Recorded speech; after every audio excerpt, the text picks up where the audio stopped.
It was 1947. Chuck Yeager flew his Bell X-1 aircraft up to 45,000 feet over California's Mojave Desert and broke the sound barrier, flying just a little bit over Mach 1. Before that accomplishment, scientists and engineers and pilots didn't even know what would happen if an aircraft flew faster than the speed of sound. There had been previous attempts by others, and it had ended in near catastrophe. And Chuck himself had attempted to reach Mach 1 several times, but had failed every time. But on October 14th, he succeeded.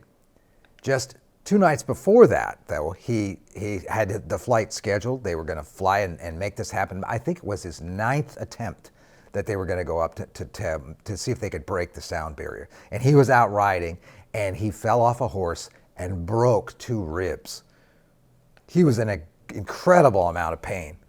And he went to a civilian doctor instead of to a military doctor, and that doctor just tightly taped up his ribs. He told only one person about the pain he was in. That was his friend and his fellow project pilot, Jack Ridley.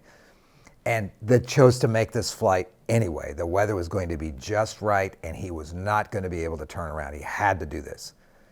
Most people, probably even Chuck Yeager himself, expected that breaking the sound barrier was going to be incredibly difficult. And you know what that means? That means flying faster than 770 miles per hour in dry air. And most people thought that an aircraft, just by virtue of doing that, would somehow break apart, and the aircraft and the pilot would be lost forever. But Yeager accomplished it on his 9th try. And then later, when he landed and people asked him, what did it feel like? He said, breaking the sound barrier felt like putting your finger through Jell-O. It wasn't what he had expected at all. I've been fascinated by that, and by how fast sound travels, and by sound itself and how it affects our environments. And we have been, ever since then, going faster and faster and faster in Western culture. And our lives are noisier. We're surrounded by sound. Even right now, you are surrounded by sound. If I were to stop talking for just a second, there, you've got sound all around you. And we place a great deal of value on speed and on information, and we try to use sound to get information to us. That's fine. But today, we live in a near constant sound barrage. We fill every moment of our lives accidentally or intentionally with sound. In 2008, before the advent of the ubiquitous smartphones that we've all got within inches of our heart every day of our lives, American adults experienced about 63 minutes a day of silence or near silence, of peace and quiet, at least externally. No noise. Now, some studies are suggesting that people have about 12 minutes of silence per day. That's those folks who live in urban environments. Because of connectivity, even those people who live in suburban or rural environments have only about 16 minutes of silence per day. And it's not all in one chunk. It's a minute here and a minute there. Connectivity, which I really think is laudable and is wonderful on so many levels, has dramatically increased our noise levels and our input levels and our stimulus levels. And digital connectivity has begun to change our mental ability to focus. It has, to borrow a phrase, stolen our focus. Now we have 2 challenges: creating silence, and then once we create it, we're challenged with knowing what to do when we get it. When was the last time you were in silence for more than a moment? Can you even remember? I'd like to suggest that the great challenge that you and I face today is breaking the silence barrier. So why do we even need silence? 1, we need silence for brain cell growth and development. Silence increases cell density in the hippocampus and in the prefrontal cortex. The hippocampus is associated with learning and memory and emotional regulation, while the prefrontal cortex is responsible for our decision making and our willpower and our problem solving, and also it adds to emotional regulation. There's a Duke University study that suggests that 2 hours of silence per day dramatically increases new cell creation in the hippocampus and in portions of the prefrontal cortex, giving us more of all those qualities I just listed. So we need it for brain development. 2, we need silence for stress relief. Silence can release the grip of stress responses in our brain and in our limbic system. A study commissioned by the journal Heart concluded that just 2 minutes of silence is more effective in relieving physical and mental stress than listening to 20 minutes of relaxing music without words, or 30 minutes spent in mindfulness apps like Calm. Silence reduces cortisol, it lowers blood pressure, it increases serotonin availability to the brain.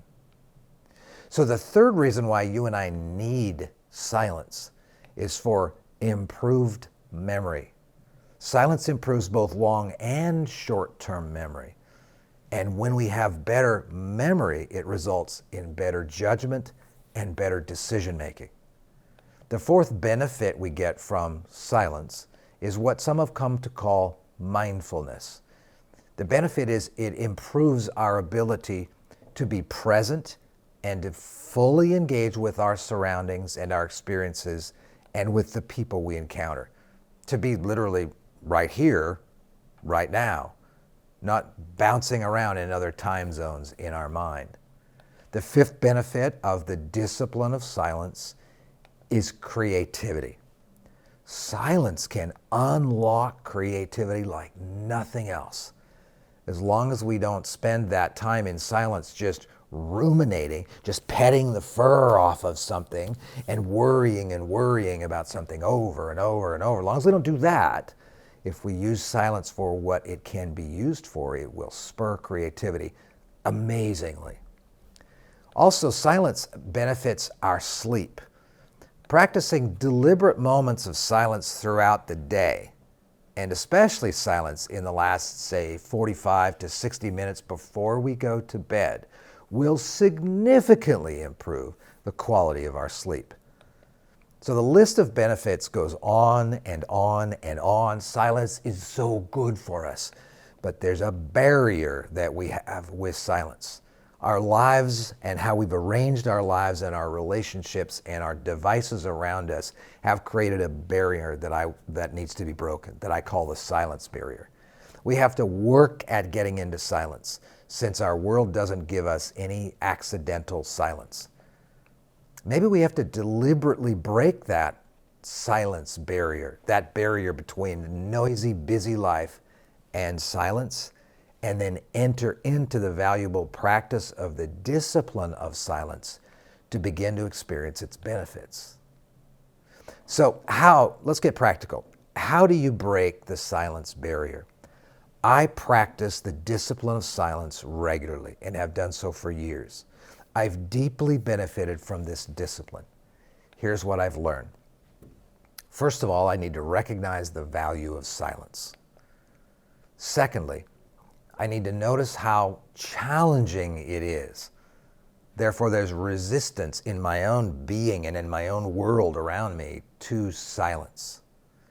Third, I've learned I need to set realistic expectations.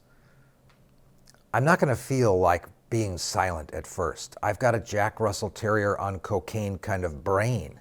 I want to race around and do things all the time. To slow down and be silent for even a few moments is difficult. So I need to learn to set realistic expectations that I won't like it at first and I won't feel like it's very good for me at first. The fourth thing I've learned is that I need to plan for silence. I need to actually schedule it. And starting small helped a lot. take these moments for silence, and it's even on my calendar. It'll feel like somebody is threatening an addiction whenever I do that. Someone's addicted to something like this bourbon, or addicted to speed, or addicted to movement, or any other addiction, right? If you say no to that addiction, you'll feel an addiction response to it. So plan for that, schedule small times of silence, and get ready, because it'll feel like someone's taken away your bottle. The fifth thing I've learned is to make silence actual silence. That is, as few stimulations outside of me as possible. I don't need to have music playing in the background. I don't need to be listening to a podcast. That doesn't qualify as silence. Those are very valuable, but they're not silence. Make silence real as much as possible. Here's the sixth thing I've learned. Practice silence either by sitting still in a place where you can be silent, especially if you can do so without falling asleep, or by moving, going on a walk in some way that isn't a noisy place to walk. The seventh thing I've learned is that I need to calm my mind and my body as I step into that silence. The most simple thing that I do is just calm my breathing down. And I manage my breathing, and it doesn't take very long. 3 or 4 or 5 simple, deep, relaxing breaths, and then I'm in silence. The eighth thing I've learned is to slowly expand the length of time that I practice that silence, from 3 or 4 or 5 minutes to an hour. The ninth thing I've learned is that I needed to notice that I would feel really unproductive. Still to this very day, when I practice silence, when I've got a long list of things that I need to do, I feel very unproductive while I'm in that silence, and then maybe shortly thereafter. That's okay. If you're driven, if you're a people person, if you're super high energy and you want to always be out and going and engaging with people, you'll find this a little bit harder to practice than perhaps someone who is an introvert, who would just rather go get in a dark cave all day long. Maybe that person doesn't need the practice of silence. Maybe they need the practice of service. Here's the 10th thing that I have learned. I don't evaluate the discipline of silence. I just do it. After I've practiced breaking that silence barrier for a while, then I'll be able to see some benefits that maybe I can directly trace, maybe not. The 11th idea is later, as you get a little bit better at it and take more opportunities to practice it intentionally, you will have moments that will come up in your day that you'll be able to take advantage of those moments serendipitously, and you'll be able to create silence. If you hop in a car and you're going to go for a short drive, don't listen to a book, don't listen to music. Make sure there's no noise. If you're at home and you find yourself alone, just take a moment and turn off all the inputs. Resist the need to fill silence when it occurs. One of the most beautiful things that will happen when you do that is you'll also do it in conversation. If you don't feel the need to constantly fill silence with noise in your life, then when you're communicating with somebody and really connecting with somebody at work, at home, or anywhere, and they stop talking, you won't feel the need to fill that silence with your own babbling.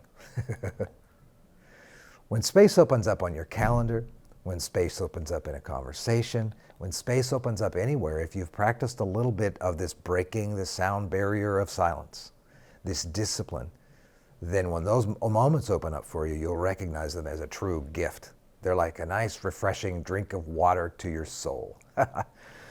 So does this relate to you?